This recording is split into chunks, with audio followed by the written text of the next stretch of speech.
आज है हमारे साथ बॉलीवुड के जाने माने अभिनेता सानंद वर्मा जी। I like it. आप जैसे ये कह रहे हो कि आपने अपनी जॉब छोड़ी एक्टर बनने के लिए, तो ये बहुत रिस्की नहीं था? आपको ऐसा लगा नहीं कि मैं इतना बड़ा रिस्क ले रहा हूँ? रिस्क है तो इश्क है। रिस्क तो बहुत ज़रूरी है ज़िंदगी में जी। और अगर बिना रिस्क लिए कुछ मिल जाए, आसानी से कुछ मिल जाए, तो उसमें मज़ा भी नहीं है। आई लाइक इट। कॉर्पोरेट में शानदार नौकरी थी मेरी, 40 लाख से ज़्यादा पर एनम मेरा पैकेज था। 15 लोग। अच्छी जॉब छोड़ दी आपने? हाँ, और ये भी बात कर रहा हूँ मैं 2007 की। 40 लाख पर एनम से ज़्यादा मेरा पैकेज था कॉर्पोरेट में जहाँ मैं काम करता था, और उस नौकरी को मैंने छोड़ा। कि आप इतनी छोटी उम्र से काम कर रहे हो और आप अभी तक कर रहे हो, जो कि बहुत बड़ी बात है। जबकि मैं कभी मैंने ना तो एक्टिंग स्कूल गया हूँ, कुछ नहीं किया है मैंने। छिछोरे में मेरा रोल है, पर वो 10 सेकंड का जो टीजर बनाया उसमें भी मेरा उन्होंने डायलॉग डाला, वाह बेटा लगता है तुम गू खा के ही मानोगे। ये कितना बड़ा वायरल है। सुशांत सिंह राजपूत जो अभी नहीं है इस दुनिया में, तो उनके साथ काम करके आपका कैसा एक्सपीरियंस था? सुशांत सिंह राजपूत का एक्चुअली कंट्रीब्यूशन है मेरे करियर में, वो बताता हूँ कैसे। जी। सुशांत सिंह राजपूत जो कि टेलीविजन में ओवर एक्सपोज थे बिकॉज ऑफ पवित्र रिश्ता, 6 साल तक उनका शो चला था, और वो करते हुए उन्होंने काय पोचे किया और ओवरनाइट वो फिल्म स्टार बन गए। तो अगर सुशांत सिंह राजपूत कर सकते हैं और mister Amitabh Bachchan fictional character कर सकते हैं टीवी पे, तो मुझे मीडियम के बारे में सोचना नहीं चाहिए एज एन एक्टर। मुझे सिर्फ प्रोजेक्ट पे ध्यान देना चाहिए, अपने कैरेक्टर पे ध्यान देना चाहिए, डायरेक्टर पे ध्यान देना चाहिए और कर लेना चाहिए। Hi everyone, this is Tanya Gupta and welcome to the Alpha Talk Show। आज है हमारे साथ बॉलीवुड के जाने माने अभिनेता सानंद वर्मा जी। आपका बहुत बहुत स्वागत है। उर्फ मिस्टर सक्सेना। मिस्टर सक्सेना से शायद आप लोग समझ गए होंगे, या अगर नहीं समझे हैं तो उनका बहुत ही फेमस डायलॉग है आई लाइक इट, जो कि भाभी जी घर पे है, शो में है। तो सर कैसे हैं आप? मैं बहुत अच्छा हूँ, और अल्फा टॉक्स में आके मुझे कुछ ज़्यादा ही अच्छा लग रहा है, क्योंकि दिल से हम लोग बात करने वाले हैं। और मैं एक बात ये कहना चाहूँगा कि मुझे सिर्फ सक्सेना जी के कैरेक्टर के रूप में ही लोगों ने नहीं पहचाना है। मेरे साथ ये एक बहुत अच्छी बात हुई है तानिया के, मुझे ना अलग अलग कैरेक्टर्स के लिए लोग जानते हैं, और भाभी जी घर पर हैं मैं, आप समझ लीजिए कि 2500 एपिसोड्स मैंने किए हैं। 2500 एपिसोड्स आपने किए हैं? जी, बहुत बड़ी बात है। बहुत बड़ी बात है। जी। और एक वेब सीरीज़ आया था जिसका नाम है अपहरण सबका कटेगा। ओके। वो वेब सीरीज़ के सिर्फ 12 एपिसोड किए हैं, ओके। जो सीज़न बनाया था। और मुझे जितनी पॉपुलैरिटी 2500 एपिसोड करके भाभी जी में मिली, उतनी ही पॉपुलैरिटी अपहरण सबका कटेगा के 12 एपिसोड करके मिली, जी। जिसमें मेरा वो डायलॉग बहुत ज़्यादा हिट हुआ कि ready steady who is your daddy, ये बहुत बड़ा हिट हुआ। तो अगर मुझे 10 लोग मिलते हैं तो 10 लोगों में से 6 लोग जो हैं वो सक्सेना जी का नाम लेते हैं, तो 4 लोग ऐसे हैं जो दुबे जी का नाम लेते हैं। बिल्कुल। तो बहुत कम ऐसे नसीब वाले एक्टर्स हैं जिनको कि अपने करियर में इतनी जल्दी, जैसे अमजद खान साहब हैं। अब अमजद खान साहब बहुत वर्सेटाइल एक्टर थे, उन्होंने एक से एक कैरेक्टर्स किए हैं, एक से एक काम किया, कॉमेडी भी की, विलन भी किया, सीरियस रोल्स, हर तरह का उन्होंने कैरेक्टर्स निभाए। लेकिन उनको हम गब्बर सिंह के रूप में ही जानते हैं। जी। अमजद खान मतलब गब्बर सिंह, पर इतना लंबा उनका करियर रहा। और वो जब सिनेमा अपने शबाब पे था, जब हिंदी सिनेमा को सबसे ज़्यादा एक्टर्स एंजॉय कर रहे थे, हैं, उस वक्त के ये लोग एक्टर रहे हैं। शोले जैसी फिल्म, तो आज भी हम उनको गब्बर सिंह के रूप में ही जानते हैं। मेरा करियर 15 साल पुराना है एज एन एक्टर। ऐसे तो बहुत पुराना करियर है मेरा, बहुत काम किया है मैंने, लेकिन एज एन एक्टर 15 साल पुराना मेरा करियर है। और इन 15 सालों में 2 कैरेक्टर ऐसे मिल गए मुझे। एक तो सक्सेना जी भाभी जी घर पर है, और दूसरा दुबे, सत्यनारायण दुबे। ये दोनों कैरेक्टर से मुझे इक्वली लोग जानते हैं, और मैं दुबे को ज़्यादा बड़ा कैरेक्टर मानता हूँ। इसकी वजह आपको बताता हूँ क्या है। दुबे को ज़्यादा बड़ा कैरेक्टर इसलिए मानता हूँ क्योंकि it is 2500 episode versus 12 episodes. जी कहाँ 2500 एपिसोड, कहाँ 12 एपिसोड यार। और 2500 एपिसोड की वजह से अगर 10 लोग आ रहे हैं तो 10 में से 6 लोग जी 2500 एपिसोड की वजह से मुझे पहचान रहे हैं, और 10 में से 4 लोग हैं जो सिर्फ 12 एपिसोड की वजह से मुझे पहचान रहे हैं। They do not know about Saxena, they have never seen भाभी जी घर पर हैं। लेकिन OTT का ज़माना है, लोग वेब सीरीज़ देखते हैं आजकल बहुत, है ना। उन्होंने देखा है वेब सीरीज़, अपहरण सबका कटेगा देखा है, और 10 में से 6 लोग सक्सेना जी तो 4 लोग दुबे जी। तो मुझे लगता है दुबे बड़ा कैरेक्टर है मेरे हिसाब से। बिल्कुल। एक और रीज़न आपको बताता हूँ क्या है। वो रीज़न ये है कि सक्सेना का जो कैरेक्टर है वो मेरा नेचुरल कैरेक्टर है। अच्छा, आप हाँ, रियल लाइफ में ऐसे रियल लाइफ में मैं पागल आदमी हूँ।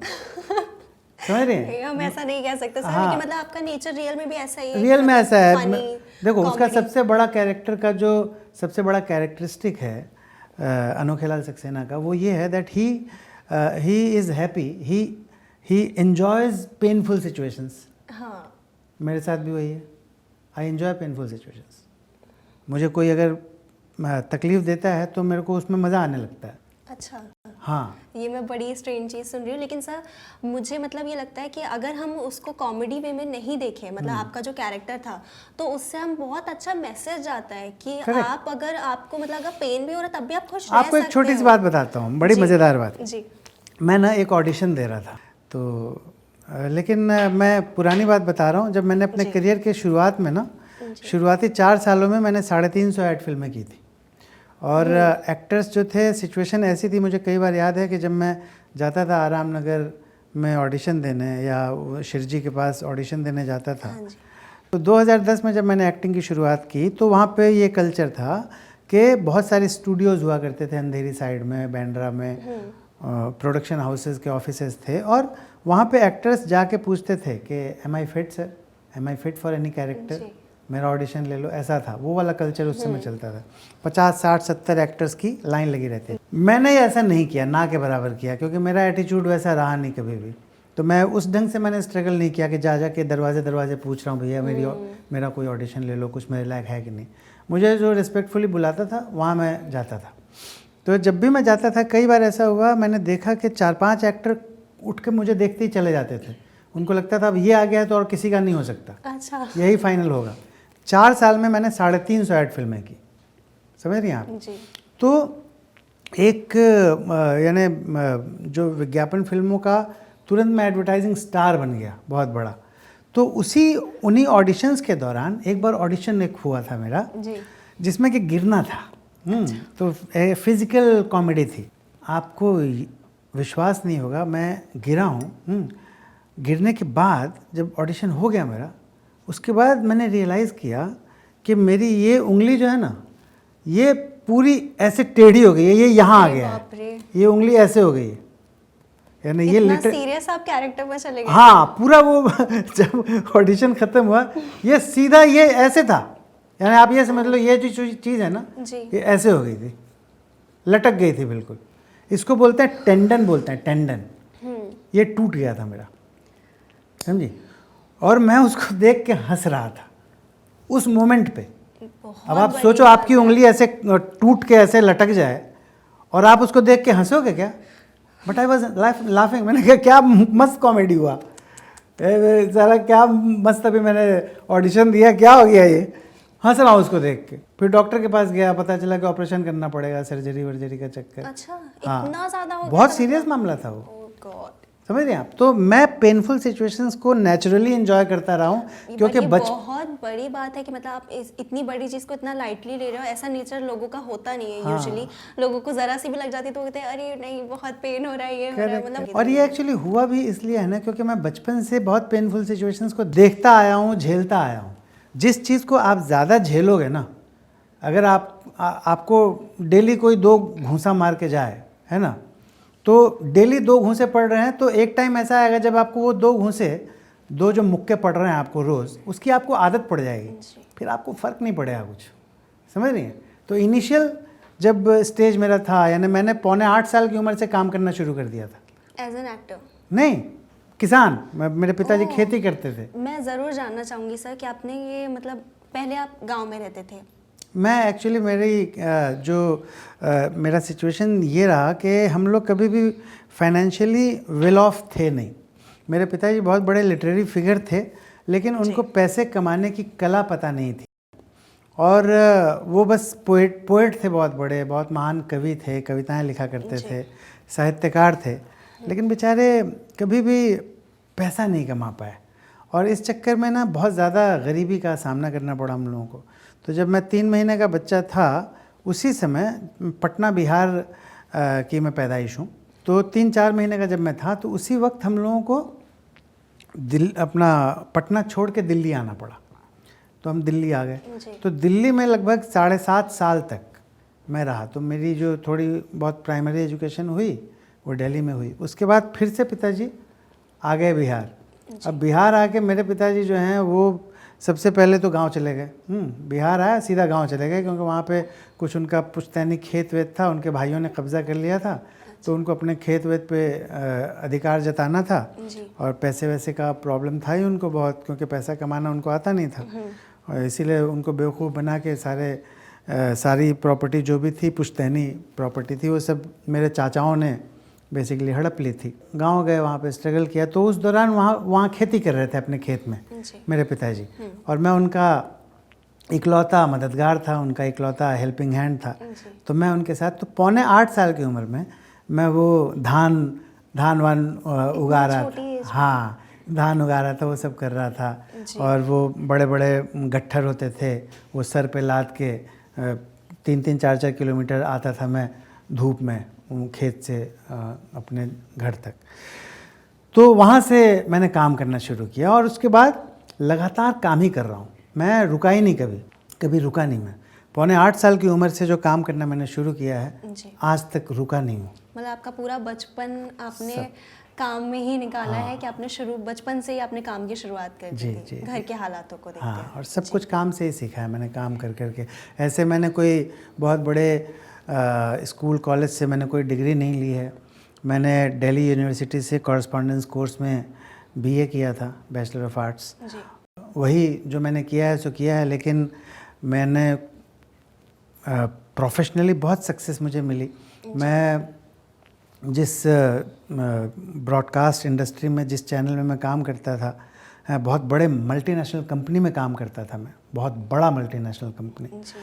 और उस एमएनसी में मेरे अंडर में 15 लोग काम करते थे। वो सब के सब कोई न्यूयॉर्क यूनिवर्सिटी से पढ़ के आया था, कोई IIM अहमदाबाद का पास आउट था, और वो लोग मेरे अंडर में थे। मैं साला वो क्या नाम है उसका, DU का बंदा जो कभी स्कूल कॉलेज नहीं गया, वो कॉरेस्पॉन्डेंस कोर्स से किया, और मैं उनका अप्रेजल करता था, मैं उनका बॉस था, है, मैं उनके फ्यूचर के लिए रिस्पॉन्सिबल था, मैं उनको ग्रूम करता था। तो ये अपने आप में एक बहुत बड़ा चमत्कार है, समझ रही है ना। कोई बंदा आया, कह सकते हैं लकी, कह सकते हैं आप इस चीज़ में लकी थे कि आपका मतलब करियर अच्छा ही रहा है। लकी तो मैं नहीं बोलूँगा, इसके पीछे देखो सबसे लक उसी का साथ देता है जो सही रास्ते पे चलता है ना। लक जो है वो मेरे हिसाब से आपके साथ तभी होगा जब आपके कर्म अच्छे होंगे, अगर आप पॉजिटिव होंगे, अगर आप दिल से साफ सुथरे हैं, तभी लक आपके साथ रहेगा। अगर आप बदमाश हैं, अगर आप गंदे हैं, अगर आप लोगों को हर्ट कर रहे हैं, अगर आप नेगेटिविटी क्रिएट कर रहे हैं, अगर आप टॉक्सिक हैं, तो लक आपके साथ थोड़ी रहेगा। अगर आप लकी हैं तब भी आप अनलकी बन जाएंगे, कन्वर्ट हो जाएगा मामला, है ना। तो मैंने शुरू से ये कोशिश की कि जितना ज़्यादा हो सके, क्योंकि मुझे पता था कि स्कूल कॉलेज की फ़ीस भरने की औकात तो है नहीं हमारे घर में, है, भुखमरी की हालत रहती थी, खाने के लाले पड़े रहते थे, क्या खाएंगे आज पता नहीं रहता था। तो ये सब तो होगा नहीं। तो मैं चाहता तो किसी गंदे रास्ते पे चला जाता, मैं कुछ गलत काम करने लगता, पर मैंने वो नहीं किया। मैंने कहानियाँ लिखी, मैंने कहानियाँ, राइटर भी हैं? हाँ, राइटर भी हूँ। मैंने स्टोरीज़ लिखी, मैंने स्टोरी लिख के बहुत बड़े एक हिंदुस्तान टाइम्स का बहुत बड़ा एक मैगज़ीन था, वहाँ भेजा, और वो छप गई कहानी। अच्छा, हाँ, पहली बार में छप गई। ये उस ज़माने की बात मैं कर रहा हूँ जब इन्वेलप, एक खाली लिफाफा डालना पड़ता था, उस खाली लिफाफे में अपने घर का पता लिख के भेजना पड़ता था कि अगर उनको पसंद नहीं आया तो वो उसी लिफाफे में डाल के भेज दें, ताकि उनको कोई लिफाफे का खर्च ना लगे। वापस भेज दें। तो जी। वो अगले अगले एडिशन में मेरी स्टोरी छपी हुई थी और अच्छा खासा पैसा मिला मुझे उसके लिए। तो मतलब ये, और मेरे पिताजी क्योंकि पोएट थे, घर में साहित्य का माहौल था, तो मैंने भी स्टोरी लिखनी शुरू कर दी। तो वैसा ही मेरी अपब्रिंगिंग वैसी ही हुई। तो भले पैसा नहीं था पर घर में संस्कार थे, अच्छे संस्कार थे। मेरे पिताजी कम से कम 25, 30, 40 किताबें उन्होंने लिखी हैं, नॉवेल्स लिखे हैं, महाकाव्य लिखे हैं, बहुत सारे छपे हैं। समझे, बहुत बड़े ऑथर थे मेरे पिताजी। अच्छा। हाँ, तो इसलिए माहौल वैसा रहा। तो हाँ, भगवान तो की obviously हाँ, उनकी तो तरफ लगातार वो सीखने की एक प्रवृत्ति रही मेरी। हाँ। एक मेरा एटीट्यूड रहा कि हमेशा लर्न करूँगा, सीखूंगा। I will never waste my time, you know, वो मेरे माइंड में रहता था। मुझे एंटरटेनमेंट से लेना देना नहीं था, मेरा बस ये था मुझे टाइम अपना वेस्ट नहीं करना है, जितना हो पाए उतना काम करना है। वहाँ पे मैं रहता था, आप समझ लीजिए कि जब मेरा 10th का एग्ज़ाम था तो मैं किताब बेचने, मेरे पिताजी small time book publishing house उन्होंने खोला था, जो कि पहले वो अपना गांव गए, गांव से मोतिहारी आए, मोतिहारी में वहाँ पे उन्होंने चुनाव लड़ा एमपी का। उस चुनाव के दौरान मैं उनका चुनाव प्रचार करता था। अच्छा। हाँ, 8 साल का बच्चा, मैं माइक पे ऐसे बोल रहा हूँ, मोतिहारी संसदीय निर्वाचन क्षेत्र से निर्दलीय उम्मीदवार माँ कवि श्री राज नारायण वर्मा को भारी मतों से विजयी बनावें। वाह। ये सब बोल रहा हूँ, 8 साल का बच्चा रिक्शे पे बैठ के। हैं, फिर पिताजी पटना आ गए, वहाँ पे उन्होंने अपना बुक पब्लिशिंग का जो उनका पुराना बिजनेस था उसको रिवाइव करने की कोशिश की। तो मैं शॉप टू शॉप जाके किताबें बेचा करता था। हैं, होलसेलर हम लोग थे, तो कि जो मेरे पिताजी छापते थे, छोटी छोटी किताबें छापते थे, सिलेबस वगैरह छापते थे, तो मैं किताबें बेचा करता था। जब किताबें बेचता था तो किसी मुस्लिम शॉपकीपर के पास जाता था, तो उससे मैं उर्दू सीखने लगता था, क्योंकि मेरे पिताजी नॉवेलिस्ट भी थे, वो नॉवेल भी पढ़ते थे और उन नॉवेल्स में उर्दू के अल्फाज का बड़ा इस्तेमाल होता था, और मैं सिंगर भी था, तो मुझे लगता था कि यार ये उर्दू सीखना ज़रूरी है। तो कोई भी मुस्लिम शॉपकीपर मिलता था तो उससे उर्दू के अल्फाज सीखने लगता था, उससे उर्दू पे ज्ञान लेने लगता था। उर्दू मेरी बहुत अच्छी हो गई क्योंकि मैंने उर्दू पे काफ़ी मेहनत की, और उसकी वजह मैंने आपको बताई कि सिंगर भी हूँ मैं और नॉवेलिस्ट भी हूँ मैं। तो बचपन में ही मैंने कुछ 13-14 साल की उम्र में 3-3 उपन्यास लिखे थे, 1000-1000 पेज के। और उनको फाड़ के फेंक दिया ये सोच के कि मैं इससे कहीं ज़्यादा बेहतर लिख सकता हूँ। और चौथा उपन्यास मैंने शुरू किया, उसका नाम था नारद नदारद। हाँ, वो लिखना शुरू किया, 50-60 पेज उसके लिखे थे। तब तक पटना से भागने की नौबत आ गई, क्योंकि पिताजी का बिज़नेस फेल हो गया था, बहुत कर्जा हो गया था, और हम वहाँ से निकल पड़े। तो फिर वापस दिल्ली आ गया। यहाँ पे तुरंत मुझे काम मिल गया एक अखबार में, तो जर्नलिज़म का मेरा दौर चला। तो बहुत कुछ देखा है, बस यही है कि ज़िंदगी से सीखा है मैंने। और इस वजह से जो मेन बात मैं कहना चाह रहा था कि जो पेनफुल सिचुएशंस में भी मैं इंजॉय कर लेता हूँ, मज़े ले लेता हूँ जी। तो उसकी वजह यही है कि मैंने इतने ज़्यादा पेनफुल सिचुएशंस देखे हैं ना कि अब उसमें मुझे मज़ा आने लगा है। समझ रही है, अगर सब कुछ नॉर्मल रहता है ना तो मैं थोड़ा सा डिस्टर्ब हो जाता हूँ, कुछ गड़बड़ होनी चाहिए लाइफ में। बट मुझे ऐसा लगता है कि मतलब आप इतना खुश रहते हो, आप ऐसा दिखाते हो कि आप बहुत हैप्पी हो, जैसे आपने कहा कि आप पेनफुल सिचुएशन भी बड़े अच्छे से हैंडल करते हो। मुझे लगता है कि इसका थोड़ा इमोशनल साइड भी है जो लोगों के सामने नहीं आता, कि मतलब बोलते हैं ना, जो इंसान बहुत ज़्यादा हंसता है वो अंदर से थोड़ा टूटा होता है, या कह सकते हैं ऐसा। मुझसे ज़्यादा टूटा कोई हो ही नहीं सकता, और उसकी वजह ये है कि कौन सा ऐसा बंदा होगा जो कि 7.25 साल की उम्र से लगातार काम करना शुरू करे तो वो रुके ही ना। जी। है ना। आप समझ लीजिए कि जो 10th का मैंने एग्ज़ाम दिया था, मैं रात भर पढ़ता था। मैं गेस्ट पेपर से तैयारी करता था, अगले दिन जिस भी सब्जेक्ट का एग्ज़ाम होता था जी। और अगले दिन जाके एग्ज़ाम देता था। कुछ दोपहर में 1-1:30 बजे के आसपास घर वापस आता था, किताबें उठाता था, चला जाता था बेचने किसी दूसरे शहर में, है यानी पटना से कभी दानापुर, कभी आरा, कभी बक्सर, अलग अलग बिहार के शहरों में जाता था। और उसके बाद फिर से वापस आता था, फिर रात भर पढ़ाई करता था, फिर अगले दिन एग्ज़ाम देता था। ओह गॉड। हाँ, फिर जाता था। हेक्टिक होता होगा हाँ, आपके लिए सब। और कुछ मुझे याद है 600 लड़के थे जिन्होंने एग्ज़ाम दिया था मेरे स्कूल से, उसमें सिर्फ 45 लड़के पास हुए थे, उस पर एक मैं था। आप समझ रही हैं? तो कहना मैं ये चाह रहा हूँ कि मैं कभी रुका ही नहीं, मैं हमेशा काम ही करता रहा हूँ। और नहीं, लेकिन आपके मतलब आप जैसे बता रहे हो कि आप बचपन से ही इतना काम करते हैं, आप बहुत ज़्यादा हार्ड वर्किंग हो। मतलब मुझे आपसे ज़रूर सीखना चाहिए ये चीज़ कि आप इतनी छोटी उम्र से काम कर रहे हो और आप अभी तक कर रहे हो, जो कि बहुत बड़ी बात है। तो आपने जैसे बताया कि आपको उर्दू अच्छे से आती है, तो मैं चाहूँगी आप एक दो लफ्ज़ उर्दू में कहें। खैर मेरी उर्दू इतनी अच्छी नहीं है मतलब इतनी क्या बिल्कुल ही नहीं है, लेकिन मैं आपसे ज़रूर सुनना चाहूँगी, मेरी तारीफ़ कर दें। मुझे ऐसा लगता है कि आप बेहद खूबसूरत शख्स हैं जो कि दिल से गुफ्तगू करती हैं और जिनके साथ गुफ्तगू करके इतना मज़ा आता है, इतना मज़ा आता है कि मन करता है कि ऐसे अल्फ़ा टॉक्स के पॉडकास्ट बार बार लगातार होते रहें और ये सिलसिला जो है वो मुसलसल चलता रहे। बहुत खूब बहुत थैंक यू बहुत सर। खूब नहीं, बहुत खूब। बहुत खूब। हाँ। ओके जी।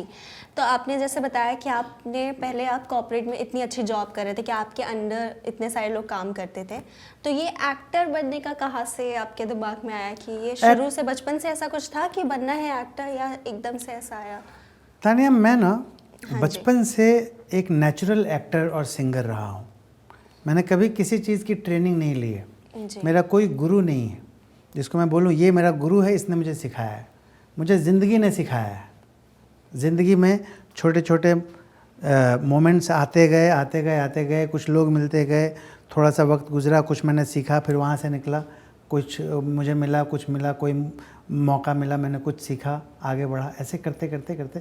तो मेरा कोई गुरु नहीं है जी। अगर मैं बोलूँ कि ये मेरा गुरु है, नहीं, कोई गुरु नहीं है मेरा। और मुझे लगता है सर कि एक्टर ऐसे नेचुरली ही इंसान बन सकता है, जो आपके ऊपर बीता हो तो आप उसको ज़्यादा अच्छे से दर्शा पाओगे। correct. आप सीख के आपको इमोशन नहीं कर पाओगे। Correct. आपके ऊपर मतलब वो बीतनी चाहिए। अगर आप मतलब आपका पहले कभी दिल टूटा है तो आपको समझ में आएगा कि अच्छा उसकी फीलिंग क्या होती है। अगर आपको कोई बोलेगा कि आपको ये एक्ट करना है, कि आपका इसमें हार्ट ब्रोक हुआ है, तो वो आप तब कर पाओगे जब आपका ऑलरेडी ऐसा कुछ हुआ होगा, आपने वो फेस करी होगी वो चीज़। Very true, very true, very true, हाँ। Very true.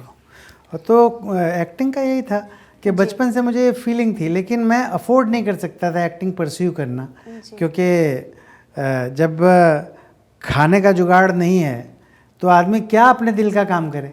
तो पहले, सबसे पहले तो कुछ भी कर लो भैया, कहीं से भी पैसा ले आओ थोड़ा, इतना कि घर में खाना बन जाए, है ना। तो उसी चक्कर में हम लगे रहे हमेशा।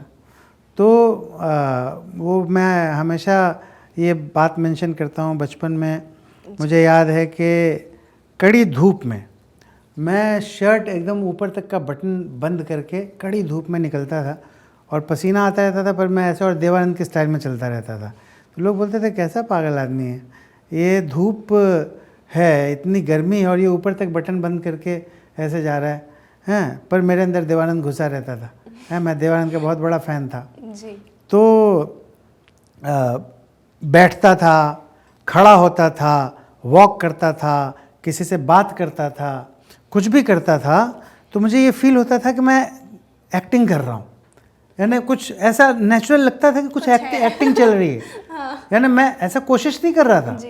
कुछ कोशिश नहीं किया मैंने कि मैं, वो नेचुरली फील आता था कि मैं कोई हूँ, कुछ स्टाइलिश आदमी हूँ, हाँ, कुछ मेरे में ऐसा है यूनिक, ऐसा अंदर से हमेशा। शायद भगवान आपको इशारा दे रहे हो, हाँ, ये भी कर सकते हो। और ये बचपन से हुआ है, हमेशा मुझे ये एहसास होता रहा कि मैं नेचुरल एक्टर हूँ। तो आज की डेट में जबकि मैं कभी मैंने ना तो एक्टिंग स्कूल गया हूँ, कुछ नहीं किया है मैंने, लेकिन वेरिएशन आप मेरे काम में बहुत देखोगे। मेरा अलग, यानी सिर्फ एक सीन का छिछोरे में मेरा रोल है, पर वो 10 सेकंड का जो टीज़र बनाया उसमें भी मेरा उन्होंने डायलॉग डाला, वाह बेटा लगता है तुम गू खा के ही मानोगे। ये कितना बड़ा वायरल है।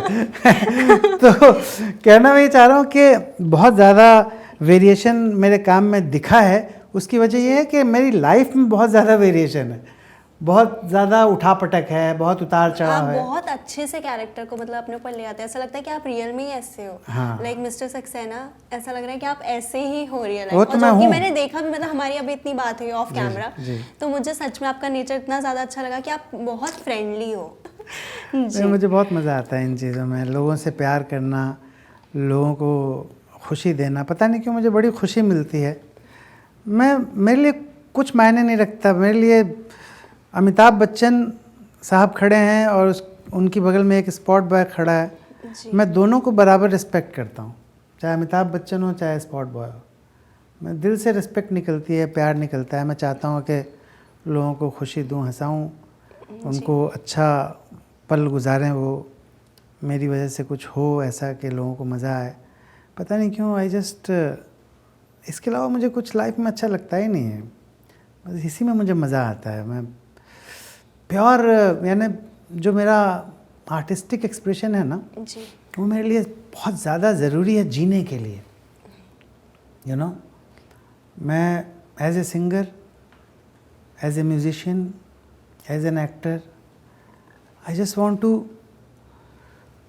डू थिंग्स के लोग उनके माइंड में ये रहे कि इस बंदे ने हमारी लाइफ पे कुछ इम्पैक्ट छोड़ा है ऐसा जिसने कि उसको बहुत खुशी दी है। जी, समझ रही हैं? जो मेरे सीन्स होते हैं ना, मैं उन सीन्स को ओवरऑल देखता हूँ कि ये इस सीन में क्या है। कई बार ऐसा भी होता है कि मेरी लाइन रहती है और वो मैं किसी दूसरे एक्टर को दे देता हूँ, बोलता हूँ नहीं यार, यहाँ पे अगर ये कैरेक्टर ये वाली बात बोले तो ज़्यादा ऑडियंस को मज़ा आएगा। तो मेरे मन में सिर्फ एक चीज़ रहती है कि जो एंड यूज़र है, जो कि हमारा ऑडियंस है, हमारा व्यूअर है, वो जब देखे तो उस सीन को सबसे ज़्यादा मज़ेदार कैसे बनाया जा सकता है। तो मैं सर से भी ये जानना चाहती हूँ कि आपने जो मिस्टर सक्सेना वाला कैरेक्टर किया है तो उसके लिए आपने कैसे ऑडिशन दिया या कैसे आपको ये रोल मिला, इसकी जो भी बिहाइंड द स्टोरी है आप ज़रूर शेयर करें हमारे साथ। जी जी, हमारे डायरेक्टर हैं जो कि बहुत ही टैलेंटेड स्टोरी टेलर हैं, शशांक बली जी तो FIR के डायरेक्टर थे शशांक बली, जो कि मुझे जानते थे। मैं जब चैनल में काम करता था तो वो एज ए डायरेक्टर वहाँ आया करते थे, तो मुझसे मुलाकात उनकी होती थी और उन्होंने मुझे जज कर लिया था कि मैं पागल टाइप का हूँ थोड़ा, समझ रहे हैं। तो जब मैंने एक्टिंग शुरू की नौकरी छोड़ के, तो नौकरी छोड़ने के बाद एक्टिंग शुरू की और शशांक ने मुझे FIR में कुछ रोल्स दिए, तो इस शो को शुरू किया था, भाभी जी घर पर हैं। तो उन्होंने मेरे बारे में बोला कि सानंद को इस रोल में करते हैं क्योंकि वो रियल लाइफ सक्सेना है, वो उससे अच्छा कोई नहीं कर सकता। बिल्कुल, मुझे भी नहीं लगता कि आपसे बेटर कोई कर सकता था। लेकिन आप जैसे ये कह रहे हो कि आपने अपनी जॉब छोड़ी एक्टर बनने के लिए, तो ये बहुत रिस्की नहीं था? आपको ऐसा लगा नहीं कि मैं इतना बड़ा रिस्क ले रहा हूँ? वो कहते हैं ना कि रिस्क है तो इश्क है। रिस्क तो बहुत ज़रूरी है ज़िंदगी में। अगर आप सोचें कि बिना रिस्क लिए कुछ मिल जाएगा तो वो होता नहीं है। और अगर बिना रिस्क लिए कुछ मिल जाए, आसानी से कुछ मिल जाए, तो उसमें मज़ा भी नहीं है। मुश्किल से जब मिले, तकलीफ़ से मिले, परेशान होके मिले, स्ट्रगल करके मिले, पसीना बहा के मिले, खून बहा के मिले, तब आता है असली मज़ा। आई लाइक इट। तो वही हुआ कि कॉरपोरेट में शानदार नौकरी थी मेरी, 40 लाख से ज़्यादा पर एनम मेरा पैकेज था। 15 लोग, अच्छी जॉब छोड़ दी हाँ, और ये भी बात कर रहा हूँ मैं 2007 की। 2007 में 40 लाख पर एनम से ज़्यादा मेरा पैकेज था कॉरपोरेट में जहाँ मैं काम करता था। और उस नौकरी को मैंने छोड़ा और मैंने एक्टिंग की शुरुआत की, एक्टिंग का स्ट्रगल करने लगा। जितना भी मेरा जो पैसे मिले थे मुझे प्रोविडेंट फंड के, ग्रेचुटी के, वो सारे पैसे मैंने अपना होम लोन क्लियर करने में लगा दिया, क्योंकि बंगलों में लगा। हाँ, तो मैंने कुछ नहीं, वो सारा पैसा लगा दिया उसमें, अपना घर को अपना बनाने में। उसके बाद मेरे पास कुछ पैसे बचे ही नहीं। तो एक मेरे पास 1 BHK था जिसमें मैं पहले रहा करता था इस बंगलों के पहले, तो उसको मैंने बेचा, उससे कुछ पैसे मिले, उसको मैंने फिक्स डिपॉजिट किया, उसको मंथली इंटरेस्ट वाला स्कीम लगाया मैंने, तो कुछ पैसे उससे आने लगे जिससे कि मेरे घर में जो लोग हैं वो 2 वक्त की रोटी सब्ज़ी खा सकें, बस इतना ही हो सकता था। और उसके बाद मैं गया रेलवे स्टेशन पे, मुझे अंधेरी जाना था मीरा रोड से ऑडिशन देने, और जब मैं रेलवे स्टेशन पे गया तो 3 घंटे तक खड़ा रहा, क्योंकि मुझे लग्जरी की आदत पड़ चुकी थी, समझ रही हैं। हाँ। तो मैं चढ़ ही नहीं पाया ट्रेन में, वापस आ गया घर। अगले दिन बस स्टॉप पे खड़ा रहा, वहाँ पे 2-2.5 घंटे के बाद एक बस में घुस पाया किसी तरह, धक्के खा खू के किसी तरह पहुँचा अंधेरी। उसके बाद वापस उसी बस में आया, आते समय भी बहुत धक्के खाए मैंने, सीट वीट मिली नहीं, ना जाते समय ना आते समय। और जब आया हूँ मीरा रोड तो धक्के खाते हुए ही नीचे उतरा हूँ और लगभग गिर गया, मेरा घुटना थोड़ा छिल गया और मैं गिर गया नीचे, क्योंकि मुझे आदत ही नहीं थी ये स्ट्रगल करने की ना। मैं गाड़ी में, लग्जरी गाड़ी में चलता था मैं, हाँ। तो जब गिरा तो मैंने कहा यार ये बस में, ट्रेन में तो घुस नहीं पाता हूँ मैं, और ये बस में बहुत तकलीफ़ हुई है, और क्या उपाय है, क्योंकि मेरे पास पैसे थे नहीं कि मैं ऑटो से जाऊँ या टैक्सी करूँ जी। तो मैंने कहा कि अगले दिन जब सुबह 6 बजे उठा, निकल लिया पैदल, नहा धो के। मीरा रोड से अंधेरी पैदल? पैदल, हाँ। तो मैं पहुंचा 1 बजे 1 बजे पहुंचा हूँ अंधेरी। उसके बाद 1 घंटे तक ऐसे ही अपना चाय की, जो इन्फिनिटी मॉल है ना, उसके सामने चाय की टपरी हुआ करती थी, तो वहाँ पे ऐसे, अभी भी शायद होगी, वहाँ पे ऐसे स्टोन्ड 1 घंटे तक ऐसे बैठा है, ऐसे बिल्कुल ये ऐसा 1 घंटे तक, एनर्जी नहीं। अब बंदा 7 घंटे वॉक करके मुझे बुरा लग रहा है आपके लिए, आप क्यों इतना चल के जाते थे? तो ये इसीलिए तो सक्सेस ना हूँ मैं। तो मैं 1 घंटे तक पहले स्टोन बैठा रहा, फिर थोड़ी सी एनर्जी गैदर की, चेहरे पे पानी वानी मारा, एक कटिंग चाय पी, उसके बाद गया शिरजी ओशीवाड़ा में, वहाँ पे ऑडिशन दिया, आराम नगर में कुछ मीटिंग ट्राई किया। लोग जो थे स्ट्रगलर एक्टर्स वगैरह घूमते रहते थे ना, तो कोई बोल रहा है यार वहाँ पे मैनेजर का ऑडिशन चल रहा है, तू फिट है तू जा। मैं ज़्यादा किसी से बात नहीं करता था, बस सुनता था, अच्छा ये बोल रहा है तू फिट है तू जा, है। तो जैसे मैंने सुना तो वो जहाँ भी जा रहा होता था मैं उसके पीछे पीछे जाता था, कहाँ जा रहा है देखते हैं। फिर जब जाता था वो, तो मैं वो कास्टिंग डायरेक्टर के दरवाजे पे जाके, वो दरवाज़ा खोला उसने, बोलता था एम आई फिट सर, तो बोलता था नहीं, मैं पीछे खड़ा रहता था, बोलता था सर आप आइए। मैं ऐसे ही उसको फॉलो करते हुए गया हूँ, जिसने बोला है वो गया था, और उसको बोलता था नहीं आपने, आप आइए, और मेरे को अंदर लेता था, मैं ऑडिशन देता था, मुझे ऐड मिल जाता था। लकी। ये तो इसमें तो आपका लक ही काम करे, क्योंकि एक्टर बनने के लिए जितना हार्डवर्क की जरूरत है उतना लक की भी जरूरत है, ये आपका लक होना चाहिए उसमें। बहुत जी। सबसे पहला ब्रेक मुझे अमित शर्मा और गजराज राव दोनों को मैं कहूँगा, क्योंकि लगभग एक ही टाइम पे मुझे गजराज राव ने एक ऐड फिल्म में काम दिया था जो कि तमिल लैंग्वेज में था, साउथ इंडियन, तो वो एक कॉफ़ी का ऐड था, तो वो मैंने किया। और उसी टाइम पे अमित शर्मा ने मुझे एक टाटा टी का ऐड था जिसका बड़ा हिट हुआ था, उसका जिंगल जागो रे जागो रे जागो रे जागो रे जागो रे, उसमें मेरे को घूसखोर चपरासी बनाया था उन्होंने। अच्छा। तो ये 2 लोग हैं जिन्होंने मेरे को किक स्टार्ट दिया एडवर्टाइजिंग में, गजराज राव और मिस्टर अमित शर्मा। मेरा केबीसी वाला ऐड बड़ा हिट हुआ जिसमें अमिताभ बच्चन के साथ मेरा बहुत बड़ा प्रोमो था। वो आइडिया का मेरा अपना ऐड फिल्म बहुत हिट हुआ जिसमें मैं बोलता हूँ, आइडिया सर जी आप कौन से पेड़ हो, प्री पेड हो के पोस्ट पेड हो। वो अभिषेक बच्चन पेड़ बना हुआ है। अच्छा। हाँ, और मैं वुड कटर बना हुआ हूँ, तो उसके भी डायरेक्टर अमित शर्मा थे, वो बहुत हिट हुआ। तो काफ़ी ऐड फिल्मों में काम मिला मुझे। फिर आपका ये शो भाभी जी घर पे। हाँ, भाभी जी घर पर है कि पहले तो ऐड फिल्मों से ही चल रहा था अपना मामला। फिर प्रदीप सरकार जो हैं उन्होंने मर्दानी में मुझे मौका दिया पहली बार, तो 15 मिनट का एक रोल था मेरा उसमें, अच्छा खासा रोल था जी। तो वो मैंने किया, तो उससे फिल्मों का जर्नी चालू हो गया। तो बीच बीच में मैं छोटे छोटे कई शोज़ मैंने किए, टीवी शोज़, क्योंकि पैसे कुछ आ जाते थे तो 3 दिन 4 दिन का कैमियो करता रहता था। जी जी। तो बहुत सारे शोज़ किए मैंने, मुझे लगता काफ़ी है। सारी मूवीज भी करी हैं। हाँ। जैसे मिशन रानीगंज, छिछोरे में आपका छोटा सा ही रोल था आई थिंक, लेकिन मैं उसके बारे में जानना चाहूँगी। सुशांत सिंह राजपूत जो अभी नहीं है इस दुनिया में, तो उनके साथ काम करके आपका कैसा एक्सपीरियंस था? सुशांत सिंह राजपूत का एक्चुअली कंट्रीब्यूशन है मेरे करियर में, वो बताता हूँ कैसे। जी। मैं ना ऐड फिल्में करता था और उस समय लोगों को ये परसेप्शन था लोगों के माइंड में कि ऐड फिल्मों से फीचर फिल्मों में जंप मारना आसान होता है। मुझे लगता था कि टेलीविज़न में अगर मैं ज़्यादा कर लूँगा ना तो मैं एक्सपोज हो जाऊँगा और कोई मुझे फिल्म, क्योंकि मुझे बनना था फिल्म स्टार, हैं, तो मुझे डर था कि मुझे काम नहीं मिलेगा फिल्मों में, हैं। हालांकि मुझे अच्छी शुरुआत हो गई थी मर्दानी से, तो इसलिए टेलीविज़न में मैं 2-3-4 दिन का ही रोल करता था, कंटिन्यूटी का कैरेक्टर नहीं करता था। तो उस वक्त ये हुआ जी कि 2 घटनाएं उस समय घटी थी।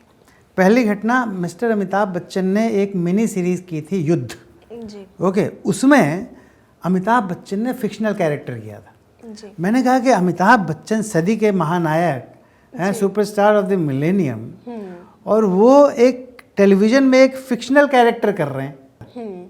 तो मैंने कहा जब अमिताभ बच्चन टीवी कर सकते हैं, सुशांत सिंह राजपूत का एग्जाम्पल अमिताभ बच्चन से भी बड़ा है। वो ऐसे कि एक तो वो पटना बिहार से थे, सुशांत सिंह, मैं भी पटना बिहार से हूँ।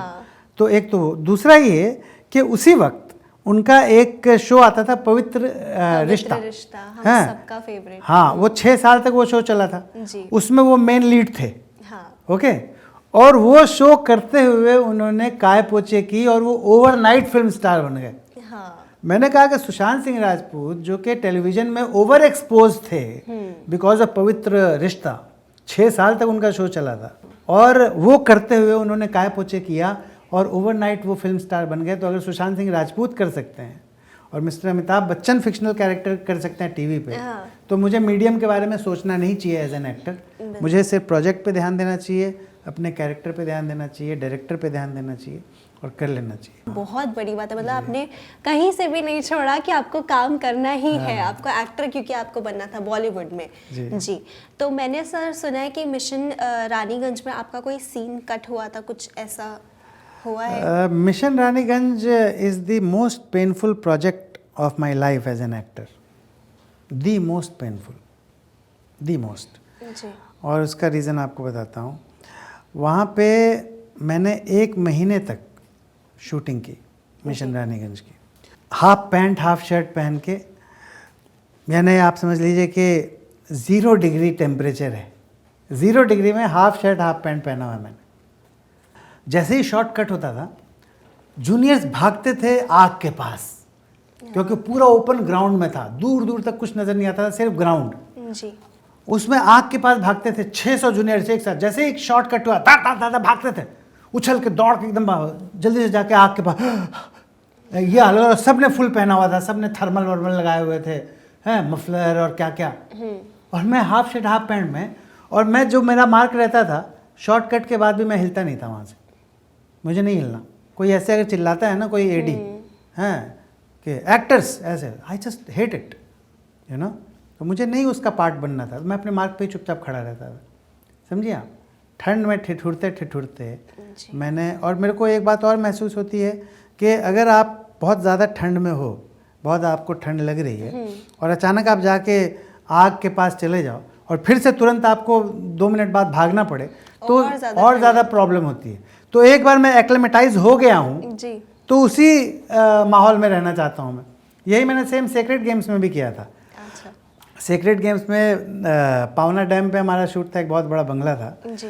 उसमें स्विमिंग पूल का सीन था मेरा और नवाज भाई का। जी। नवाज भाई ने बोला यार कैसे करेंगे सानंद, तो हालत ख़राब हो जाएगी इसमें, इतनी ठंड, वही 0 डिग्री वाला सिचुएशन, एकदम पूरा हाइट पे हैं हम लोग। यानी जब शूटिंग कर रहे थे ना उसमें, और ऐसे बकेट में भर के गरम गरम पानी, खौलता हुआ पानी, हैं, बॉइलिंग वाटर, ऐसे उठा के जो प्रोडक्शन वाले थे हर शॉट के बीच में ऐसे डालते थे। मेरे बगल में, नवाज भाई के बगल में, अगल बगल में पूरा 4-4, 5-5, 6-6 बाल्टी गर्म पानी, ताकि वो गर्म, इतना बुरा हाल था।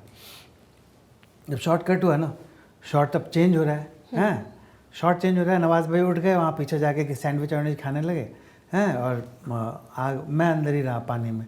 उन्होंने कहा क्या पागल आदमी है क्या? मैंने कहा हाँ पागल तो मैं हूँ, मुझे इधर ही डेडिकेशन बहुत ज़्यादा है काम के लिए। हाँ, मैं हिला ही नहीं वहाँ से, मैं नहीं हिला। मैं कहा नहीं, तो मेरी ये आदत है, 45 मिनट तक ऐसे ही खड़ा रहा। अनुराग कश्यप भी देख के बोल रहे हैं यार कैसा आदमी है ये। ये नवाज भाई पीछे से, हाँ, नवाज भाई पीछे से बोल रहे हैं सुबह पता चलेगा जब हड्डियां कड़केंगे ना इसकी, ये वो पूरा बोल रहे हैं। उनके साथ आपका कैसा एक्सपीरियंस? अरे mind blowing, he is a great friend of mind, बहुत ही अच्छे, as a human being he is one of the finest human beings I have ever met in my life. बहुत ही अच्छे इंसान हैं, बहुत ही डाउन टू अर्थ हैं, बहुत क्रिएटिव हैं, काम पे बहुत फोकस्ड रहते हैं, बहुत अच्छे लगते हैं मुझे। उनकी सबसे खूबसूरत बात यह है कि वो बहुत ही दिल के खुले हुए आदमी हैं, ज़्यादा सोचते नहीं हैं और बोलते हैं, इसीलिए मेरा उनके साथ काफ़ी अच्छी मेरी केमिस्ट्री है जी। वो बहुत ही प्यार से बात करेंगे और जो दिल की बात होती है वो करेंगे, बनावटी बातें नहीं करते हैं। He is not a fake person. मुझे फेक लोग बहुत बुरे लगते हैं और हमारी इंडस्ट्री में ज़्यादातर लोग फेक हैं, ये प्रॉब्लम है। बाहर से कुछ हैं, अंदर से कुछ हैं, है ना, मज़े लेते हैं, दूसरों को लेग पुलिंग करते हैं, दूसरों को नीचे गिरा के मज़ा आता है, ये करने वाले लोग बहुत हैं हमारी इंडस्ट्री में अनफॉर्चुनेटली। तो मुझे वैसे लोग अच्छे नहीं लगते हैं। नवाज़ भाई वैसे इंसान नहीं है। तो आपने जैसा बताया सर कि मिशन रानीगंज आपके लिए मोस्ट पेनफुल प्रोजेक्ट था, तो मैं जानना चाहूँगी इसके बारे में कि ऐसा क्यों, आप ऐसा क्यों कह रहे हैं, और वो कौन सा सीन था जो आपका कट किया गया? अब मैं बताता हूँ कि आप ये मोस्ट पेनफुल प्रोजेक्ट क्यों है। पहली बात तो ये कि मैंने इसकी शूटिंग लंदन में की थी। 1 महीने तक मैंने शूट किया। पूरा क्रू जो था वो यॉर्क सिटी में रुका हुआ था, जितने भी एक्टर्स थे जी। और पूरा का पूरा क्रू यॉर्क सिटी में रुका हुआ था। मैं एक दूसरे सिटी में रुका हुआ था अकेला। उस शहर का नाम था शेफील्ड। जी। शेफील्ड से यॉर्क सिटी का जो ड्राइव था वो ऑलमोस्ट 2.5 घंटे का था। ओके। तो अगर सुबह 9 बजे का कॉल टाइम बाकी के एक्टर्स का रहता था, तो बाकी के एक्टर्स यानी होटल से निकलते थे 8:45 बजे। 9 बजे का कॉल टाइम रहता था, मैं 3 घंटे पहले निकलता था। और शूटिंग होती थी 12 घंटे, 13 घंटे, 14 घंटे। तो 14 घंटे शूटिंग की, 12 घंटे शूटिंग की, उसके बाद लगभग 6 घंटे ट्रैवलिंग में, यानी लगभग 18 घंटे। और जो शूटिंग होती थी वो 0 डिग्री टेम्परेचर में हो रही थी। मैंने हाफ शर्ट हाफ पैंट पहना हुआ है जी। हाँ, और मैं क्योंकि ऐसा एक्टर हूँ कि अपने मार्क से हिलता नहीं हूँ, तो बाकी के सारे जूनियर्स जो थे या बाकी जितने भी को एक्टर्स थे सब भाग जाते थे आग के पास जैसे ही शॉर्टकट होता था। मैं अपने मार्क पे ही खड़ा रहता था। हाँ, पूरी शूटिंग हो गई। दूसरी बात ये, मैं स्मोकिंग नहीं करता था। मैं स्मोकिंग प्रोजेक्ट बेसिस पे ही हमेशा करता हूँ। अब जब मिशन रानीगंज के लिए लंदन गया, उसके पहले सुपर वुमन नाम की एक फिल्म मैंने तिग्मांशु धूलिया सर के साथ की। उसके बाद क्योंकि इसमें ये जो मिशन रानीगंज का कैरेक्टर था, इसमें भी स्मोकिंग का ही था पूरे टाइम वो बीड़ी पी रहा है कैरेक्टर। जी। मेरा कैरेक्टर जो था पूरे टाइम बीड़ी पी रहा है। तो मैंने उसकी तैयारी करने के चक्कर में, मिशन रानीगंज की तैयारी करने के चक्कर में सुपर वुमन से ही स्मोकिंग शुरू कर दी। और मिशन रानीगंज में 30 दिन तक लगातार पीता रहा, 24 घंटे पीता रहा। ओह गॉड। हाँ, क्योंकि 12-12, 13-13 घंटे वहाँ, फिर ट्रैवलिंग के दौरान, फिर शेफील्ड पहुँच के होटल के बाहर पूरा, और मौसम अच्छा, लंदन खूबसूरत माहौल, मज़ा आ रहा था, ठंडा, तो पीने। अब वहाँ से मुझे सिगरेट स्मोकिंग की आदत पड़ गई। अब वो छूटी नहीं, आज तक नहीं छूटी। अब उसको कम कर दिया मैंने काफ़ी, पर मैं छोड़ नहीं पाया हूँ आज तक। मैं डेली सोचता हूँ कल से नहीं पीऊँगा, वो नहीं होता है। क्योंकि वो कैरेक्टर मुझे करना था, उसमें लगातार हर पल मेरे मुँह में बीड़ी रहनी थी। हैं जी। तो एक वो गंदी आदत पड़ गई। तो पेनफुल प्रोजेक्ट क्यों है ये सब बता रहा हूँ आपको। जी। हर दिन एक सीन होता था जिसमें मेरा डायलॉग रहता था। वो लोग पागल हो गए, ये बंदा सानंद वर्मा, इसका इतना ज़्यादा, यानी हर दिन एक सीन हो रहा है जिसमें मेरा पूरा डायलॉग है, मिड शॉट है मेरा। हाँ। और डायलॉग के साथ, समझी, माइंड ब्लोइंग कैरेक्टर। यानी हर बड़े से बड़ा एक्टर ये सोच रहा था काश हम ये कैरेक्टर कर लेते। हाँ। वो अंदर से ये सोच रहा था, बात करते थे लोग, काश हम ये कैरेक्टर कर लेते। ठीक है, पर उनका नसीब अच्छा था कि उन्होंने वो कैरेक्टर नहीं किया। क्योंकि जब फिल्म बन गई उसके बाद एक दिन मुझे पता चला, डायरेक्टर साहब ने बताया कि सानंद भाई आपका पूरा ट्रैक उड़ा दिया गया है फिल्म से। क्यों ऐसा? पूरा ट्रैक, यानी मेरे 15 सीन्स शूट हुए थे, जी। 15 के 15 हटा दिए गए। I am not there in the film. बहुत ही कॉमिक रिलीफ था मेरे कैरेक्टर की वजह से, समझ रही हैं? तो बहुत ही अच्छी चीज़ थी। और डायरेक्टर सर ने खुद बहुत ज़्यादा दुखी होकर उन्होंने बोला कि मैं नहीं बचा पाया आपका ट्रैक, और मैं बहुत दुखी हूँ इस बात से। बहुत ज़्यादा मुझे कष्ट हुआ है कि आपका ट्रैक मैं नहीं बचा पाया सामने। लेकिन इतना तो, अब आप सोचो, जिसकी वजह से इतना कष्ट हुआ मुझे, है ना, ठंड में ठिठुर के 18 घंटे अपना टाइम दे के, 20 घंटे, इतना इतनी मेहनत की उस प्रोजेक्ट के लिए, इतना लंबा ट्रैवल करके, पागलों की तरह अपने लंग्स को जला के, बीड़ी पी के, सिगरेट पी के, सिगरेट की आदत लग गई सो अलग, और ये अपना पूरा track out. I am not there. अगर मेरा वो पूरा ट्रैक रह जाता, अगर वो 15 सीन रह जाते, और वो छोटा पंच, 15 सीन कट करना बहुत बड़ी बात है। आउट, पूरा कैरेक्टर ही आउट कर दिया यार। तो अब आप सोचो कितना पेनफुल है वो प्रोजेक्ट मेरे लिए। इससे ज़्यादा पेनफुल क्या हो सकता है किसी एक्टर के लिए। तो इसका सर कुछ तो रीज़न होगा, कुछ मेकर्स के साथ कुछ आपका हुआ या क्या? नहीं, वो ऐसा कुछ रीज़न नहीं था। बेसिकली इनको कॉम्पैक्ट करना था। वो जो कॉमिक रिलीफ वाला ट्रैक था, उनको लगा कि ये आसानी से हटाया जा सकता है क्योंकि इसमें स्टोरी कॉम्प्रोमाइज़ नहीं होगी, है ना। लेकिन फिल्म भी फ्लॉप हो गई बुरी तरह। शायद मेरा कैरेक्टर अगर रह जाता, शायद वो कॉमिक रिलीफ रह जाता, तो शायद फिल्म सुपर हिट भी हो सकती थी। बिल्कुल। तो मैं जानना चाहूँगी कि आपके फेवरेट को एक्टर कौन है? आपने इतने सारे अच्छे अच्छे बड़े बड़े एक्टर्स के साथ काम किया है, तो उसमें आप अपना फेवरेट को एक्टर में बताएं। मुझे अगर मैं सच बताऊं तो मुझे तो अमिताभ बच्चन सर के साथ काम करके बहुत मज़ा आया था, क्योंकि उनके साथ मैंने 2-3 ऐड फिल्में की हैं। फीचर फिल्म तो अभी तक नहीं की है, पर ऐड फिल्में की हैं। केबीसी का जो ऐड मैंने किया था उसमें हम लोगों ने 3 घंटे तक शूटिंग की थी। तो हम जैसे अभी बैठे हैं वैसे ही अमित जी समझ लीजिए आप हैं, ठीक है, और बातें कर रहे हैं, और उन्होंने इतना हंसाया 3 घंटे तक उनसे मैंने बातचीत की, और हम लोग बहुत, तो मेरे करियर का तो बेस्ट एक्सपीरियंस अगर को एक्टर के हिसाब से बोलूं तो वही होगा। सर, आप स्टैंड अप कॉमेडी देखते हैं?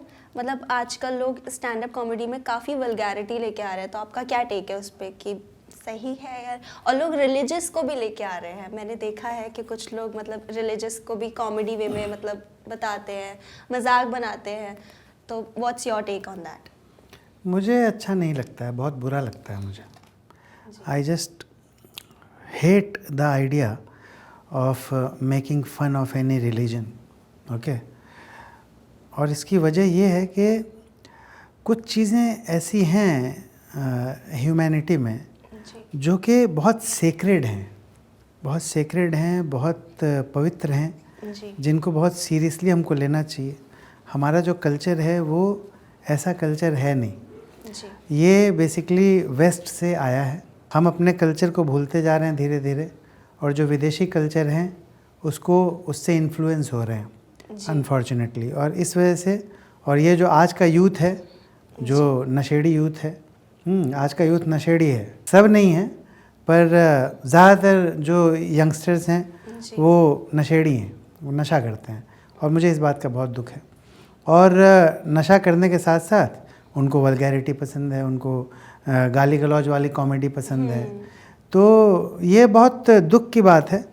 पर प्रॉब्लम ये भी है कि वक्त जैसे जैसे आगे बढ़ रहा है, हम लोग तो कमांडर इन चीफ हैं नहीं, हैं कि हम रोक दें। जो जैसा चल रहा है वो फ्लो हम रोक सकते ही नहीं हैं, वो हमारे बस की बात है नहीं। आज का यूथ ऐसा भी है जिसमें बहुत सारे यूथ हैं जो कि बहुत अच्छे हैं, बहुत अच्छा सोचते हैं, उनके बहुत अच्छे संस्कार हैं।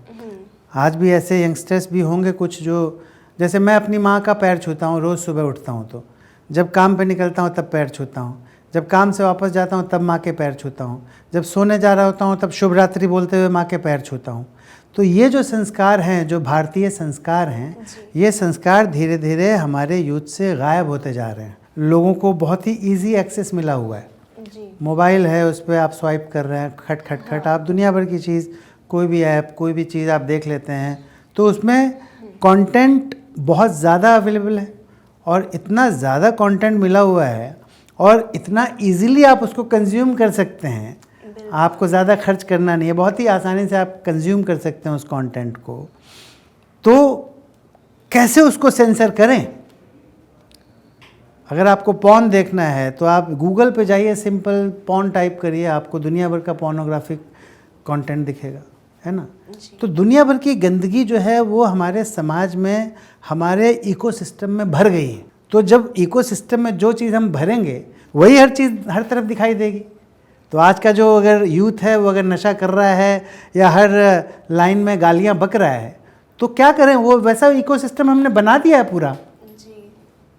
समझ रही हैं आप? बिल्कुल अग्री करती हूँ आपकी इस बात से कि जो हमारी जनरेशन है, मतलब जो जेन ज़ी जनरेशन लोग कहते हैं, उसमें ये सब चीज़ें बहुत ज़्यादा नॉर्मल हो गई है। मतलब लोगों का लाइफस्टाइल ही ऐसा हो गया, उनको लगता है कि हाँ ये तो नॉर्मल है, सब करते हैं, हम भी करते हैं।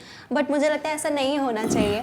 कुछ चीज़ें जैसी हैं, जैसा हमारा कल्चर है हमारे इंडिया का, तो कुछ चीज़ें जैसी हैं उनको वैसा ही रखना चाहिए, उनके साथ छेड़छाड़ नहीं करनी चाहिए। मतलब ये मेरा पर्सनल टेक है कि इतना ज़्यादा भी मेरा भी यही टेक है जो बह नहीं जाना चाहिए भावनाओं में। बिल्कुल बिल्कुल जी।